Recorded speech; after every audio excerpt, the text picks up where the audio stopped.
समझ गया कि कोई चोर आता है रात्रि में और आकर के चोरी कर जाता है। हाथ में लकुटी लेके बैठूंगा, जैसे ही मिलेगा उसकी खूब जोर से धुनाई करूंगा। देख लिया इसने, जैसे ही लाठी लेकर के पीछे दौड़ा, लकुटी लेकर, रुक जा चोर चोर चोर। तिरुपति बालाजी के दर्शन किए, चित्र में भी जिन्होंने किए हों, उनकी ठोड़ी पर यहां एक श्वेत श्वेत एक कपूर मिश्रित एक औषधि लगाई जाती है। क्यों? कहते हैं तिरुपति ऊपर तिरुमला जो है वो पहाड़ पर है, नीचे तिरुपति है।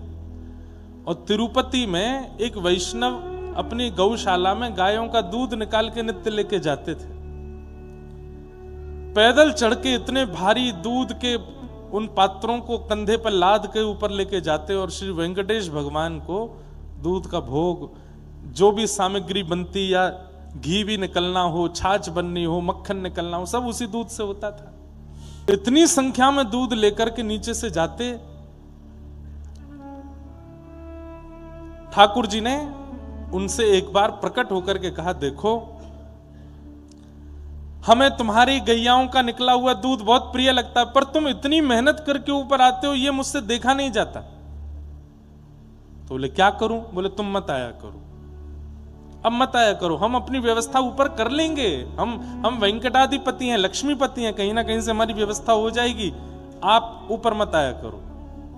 तो वो जो ग्वारिया थे ना, उनके नेत्र सजल हो गए। बोले अच्छा, तो मतलब अब मेरी जगह किसी और को बैठाने वाले हो, मुझको परिवर्तित कर रहे हो, सेवक बदल रहे हो।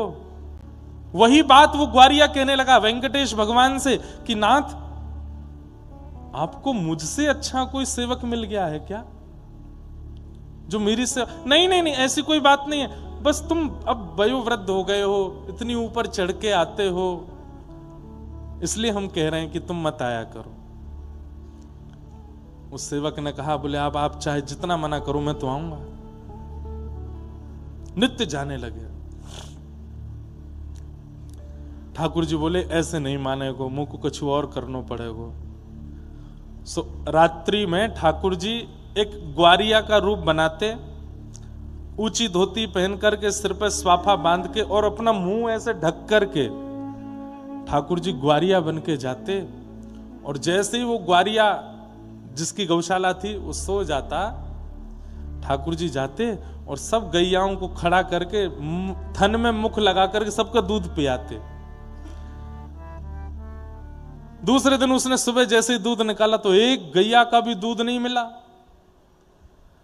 चिंतित हो गया, इतनी सारी गैया मेरी, इनका दूध गया कहां? ठाकुर जी आके पी जाते रात में। और ठाकुर जी स्वयं आते, आकर के गैयाओं का स्पर्श करते तो गैया इतनी मंत्रमुग्ध हो जाती कि कुछ ना रम्माती ना चिल्लाती, कुछ नहीं कहती, ठाकुर जी को दूध पीने देती। सबको दूध पी के ठाकुर जी चले जाते। हाँ हाँ, एक दिन निकला, 2 दिन निकले, 3 दिन निकल गए, दूध मिल ही नहीं रहा है। वो ग्वारिया सोचने लगा, मेरी गैया चरने जाती हैं, खूब प्रेम से चारा चरती हैं, पर दूध क्यों नहीं हो रहा है? और एकाध को नहीं हो, समझ में आती बात, एक गैया की भी दूध नहीं है। समझ गया कि कोई चोर आता है रात्रि में और आकर के चोरी कर जाता है। आज रात में सोने का बहाना बनाऊंगा, हाथ में लकुटी लेके बैठूंगा, जैसे ही मिलेगा उसकी खूब जोर से धुनाई करूंगा। रात में ऐसे आंख मीच करके लकुटी हाथ में लेकर के सोया, इतने में वेंकटादि भगवान, वेंकटेश भगवान आ गए। आ करके जैसे ही थन से मुख लगा करके पीने लगे। देख लिया इसने, जैसे ही लाठी लेकर के पीछे दौड़ा, लकुटी लेकर, रुक जा चोर चोर चोर, मेरी गैयाओं का दूध पीने आता है। ठाकुर जी वहां से बेचारे जैसे तैसे भागे। अब ठाकुर जी इतनी जोर से भागे, वो पकड़ तो पा नहीं रहा था, तो उसने अपनी लकुटी ऐसे घुमाई और जोर से घुमा करके मारी। ठाकुर जी उसी समय पीछे देख रहे थे कि ज्यादा पास तो नहीं आ गए, इतने में लकुटी आकर के यहीं लगी ठोड़ी पे। ठाकुर जी जैसे तैसे वहां से भाग करके ऊपर जाकर के खड़े हो गए तिरुपति भगवान।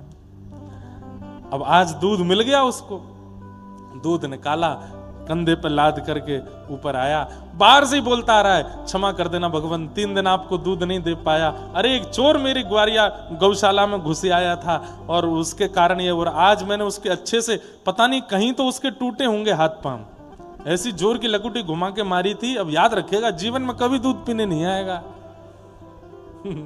ठाकुर जी मंद मंद मुस्कुरा रहे थे, बोले अच्छा। उसने आकर के प्रणाम किया, दूध भोग सामने रखा। जैसे ठाकुर जी की झांकी देखी, थोड़ी में से रक्त निकल रहा था, नेत्र सजल हो गए, घबरा गया। बोले जय जय, ये आपको किसने मारा? ये इतनी श्रम कैसे हुआ आपकी थोड़ी पे? भगवान बोले छोड़ो, अब रहने दो, क्या बताएं? नहीं नहीं बताओ। वो इंद्र भी होगा तो मैं स्वर्ग में जाकर के खींच के लाऊंगा उसको। किसने मारा आपको, बताओ। ठाकुर जी बोले रहने दो, मत पूछो। भगवान एक बार नाम तो लीजिए आप उसका, कौन व्यक्ति है? तिरुपति का है, तिरुपति तिरुमला का है। तो ठाकुर जी बोले अच्छा, हमारे नगर के किसी व्यक्ति ने ऐसा किया? नाम बताइए आप, तुरंत नाम बताइए। ठाकुर जी बोले वो खंभ में जाके देखो, वहां उसका नाम लिखा है। उस खंबे में प्रतिबिंब लगा था, शीशा लगा था। उसने जाकर के देखा, तुम्हारा नाम वाम तो नहीं, उसी का शक्ल दिखने लगी। कहाँ है भगवान? यहां तो कोई नहीं। बोले कुछ दिख रहा है? बोले ये तो प्रतिबिंब है, इसमें मैं ही दिख रहा हूं। बोले हाँ, इसने ही मारा है। ठाकुर जी बोले इसने ही मारा है। चरणों में गिर गए, रोने लगे। बोले नाथ, मैंने ऐसा नहीं किया। बोले 3 दिन से चोर आ रहा था? बोले हाँ। बोले तुमने एक बात विचार नहीं की? बोले क्या? हजारों गायों का एक व्यक्ति दूध कैसे पी सकता है? हजारों गायों का एक व्यक्ति दूध पी सकता है? नहीं। हजारों गायों का दूध कौन पी सकता है?